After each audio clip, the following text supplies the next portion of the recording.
Harry বল। ভিডিওটি দেখে ঠিকই বুঝতে পারবেন এটি কোনো সুস্থ স্বাভাবিক ভিডিও নয়। এরকমও একটা দিন কখনো আসতে পারে সেটি আমি কখনো ভাবিনি। যাই হোক, কিছু পরিস্থিতির সম্মুখীন হলে বোঝা যায় আসলে বিপদে কারা ছিল আর কারা ছিল না। এসব ধরনের কথা আমি বলবো এটা একদমই নয়, আমার মাথাতে কখনোই আসবে না। সবাইকে যে আমার জন্য ভাবতে হবে কিংবা আমার অসুস্থতার সময় পাশে থাকতে হবে কেউ মাথার দিব্যি দেয়নি। এমনিতেই ভগবান ছাড়া আমার জীবনে কিছু নেই, তার উপরে গাড়ি থেকে পড়ে গিয়ে জীবন থেকে হাঁটুটা চলে গেল।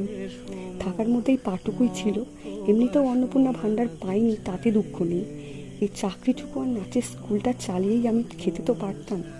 গোটা শরীর থেকে অর্নামেন্টসগুলো খোলার কারণ হচ্ছে, যেহেতু আজকে আমার এমআরআই টেস্ট ছিল, আর এমআরআই টেস্টের সময় কোনো রকম অর্নামেন্টস পরে থাকা চলবে না।